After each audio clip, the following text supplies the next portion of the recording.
দাঁড়াও শশী, তুমি চলে যেও না। কোথায় ঢুকছো? কোথায় ঢুকছো তুমি? এটা আমার ঘর, এ ঘরে পা দেবে না, বারণ করেছি না? কথা কানে ঢোকেনি? এত বড় সাহস তোমার আমার কথার অমান্য করো? ও মা, মা গো তুমি কি করছোটা কি? কেন করছো মা? আচ্ছা মা, তুমি ওকে ক্ষমা করে দাও না। তুমি তো দেখতেই পাচ্ছ কতটা কষ্ট পাচ্ছে। পারবো না, এত কথার জবাব আমি দিতে পারবো না। এটা আমার ঘর, তো দণ্ড শান্তিতে থাকতে পারবো না নিজের ঘরে? মা আমি আর ঘরে আসছি না তো। এসে তুমি মাকে বলো না, বোঝাও না মাকে। ও মা, মা কি করছো কি তুমি? আমার মাথা গরম করাসনি নিশ্চিত? খুব ভালো করে জানিস একে দেখলে মাথা আমার গরম হয়ে যায়।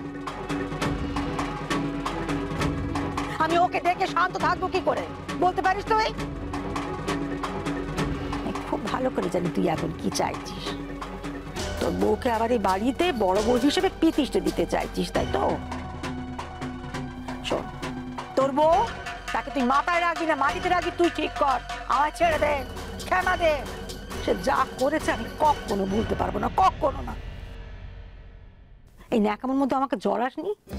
তোর বাপকে নিয়ে দুদণ্ড ভীষণ বাড়ি কদমগঞ্জে যাই, হাড়ে বাতাস লাগিয়ে আসি।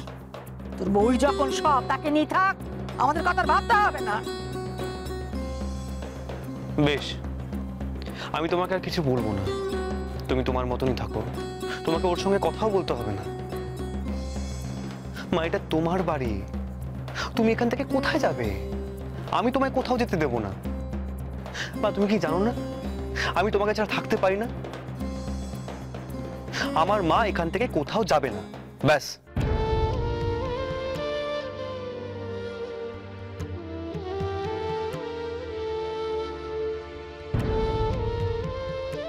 আমায় ক্ষমা করো শশী, ক্ষমা করো।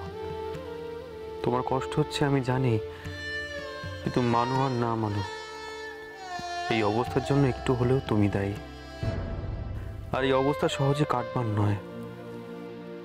নিশিত, হ্যাঁ মা। সে কি এখনো এক জায়গায় তীর্থের কাকের মতো দাঁড়িয়ে থাকবে নাকি? দারোগানকে বল এখান থেকে যেতে বল, নইলে কিন্তু আমি।